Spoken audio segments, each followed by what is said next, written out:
attention students, welcome to Civic Education with a Perfect Tool.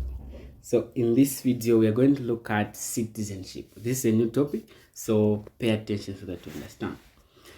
We are just going to introduce it, the terminologies that are used in this topic, citizenship. So we'll start with a citizen. Who is a citizen? This is very important for you to know.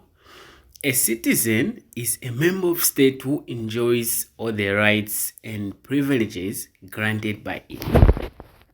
A member of state, we are referring to a country here, who enjoys all the rights and privileges granted by that same state, meaning that same country. Now, there is a distinction between citizen and citizenship.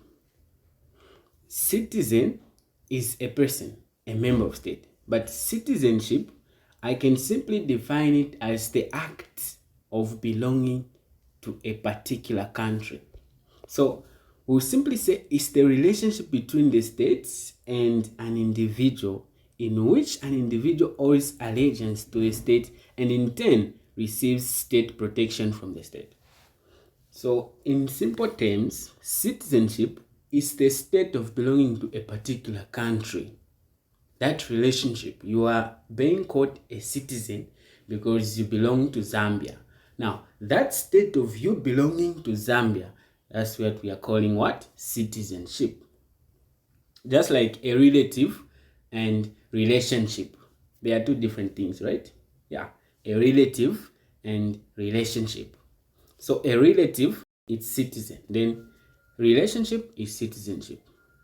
The idea of citizenship originated from Greece. This is where this idea of citizenship originated from.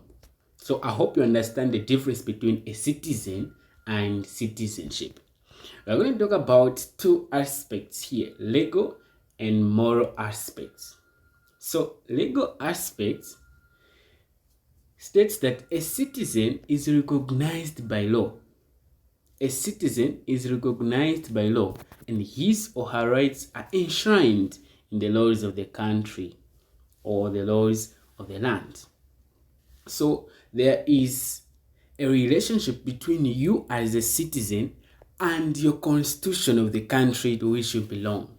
There is a relationship. For example, your rights are in the constitution. You are protected by your constitution. So this is what the legal aspect states. What of the moral aspect? The moral aspect acknowledges the value of self-discipline and self-control of every citizen. You've got the responsibility of controlling yourself as a citizen. For example, you're not supposed to steal and other laws enshrined or stated in the constitution of the country. An alien. Who is an alien? So alien is not a difficult term, it's very simple.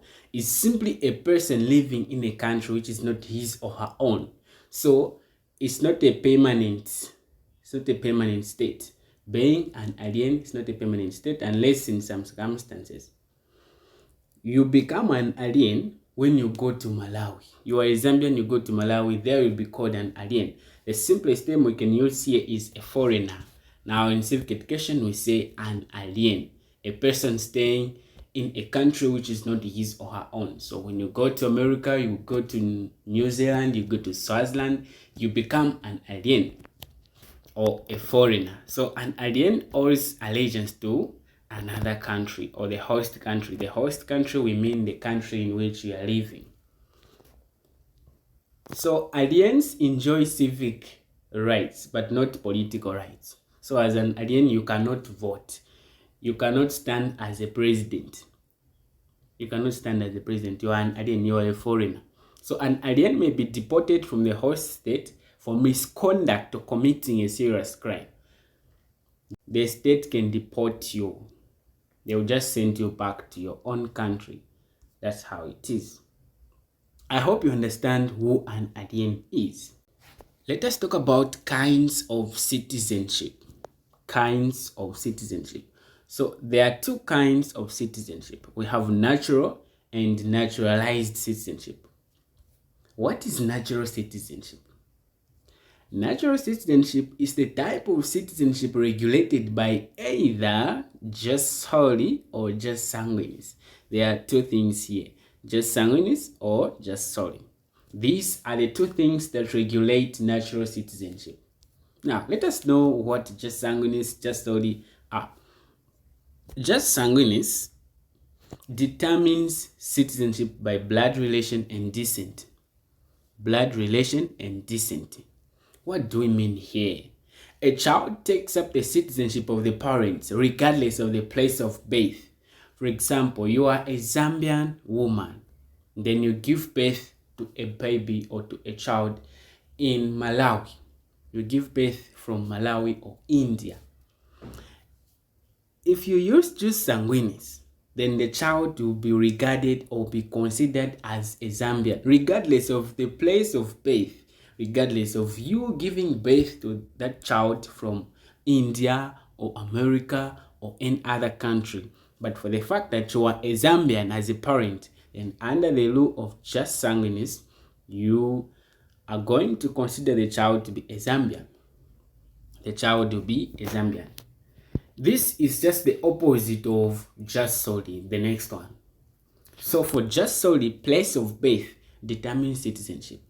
A child takes up the citizenship of a country where he or she is born from, regardless of the citizenship of the parents. You are a Zambian woman who gives birth to a child from, Britain. Under the rule of jus soli, that child will be considered to be a citizen of Britain. A citizen of Britain under the rule of jus soli, because place of birth determines citizenship, regardless of the citizenship of the parents. That's how it is for jus soli. So these two are just the opposite of each other. When you know the other one, you definitely know both of them.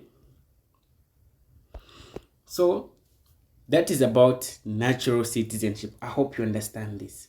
Natural citizenship is regulated by jus sanguinis, blood relation and descent, then also jus soli. Place of birth determines citizenship. Now let us talk about naturalized citizenship. From the word naturalized, we understand to say it is not natural, but it is made natural. Yeah. So this is a type of citizenship acquired by an alien after applying and meeting the prescribed conditions. So as you are an alien or a foreigner in another country, you can qualify to become a citizen of that same country. You can get citizenship from that country. So we'll take it up from here. In the next video, we are going to discuss the naturalized citizenship. It is just the type of citizenship acquired by an alien after applying and meeting the prescribed conditions. So it is very important for you to know that even if you go to America, you can qualify to be an American that side. You can go to UK, you can go to any country of your choice. You can become a citizen of that country. So in the next video, we are going to talk about the prescribed conditions. What are you supposed to do for you to acquire citizenship in another country? Do not miss the next video. That has been a perfect tutor, Mr. Gilbert Seche. See you next time.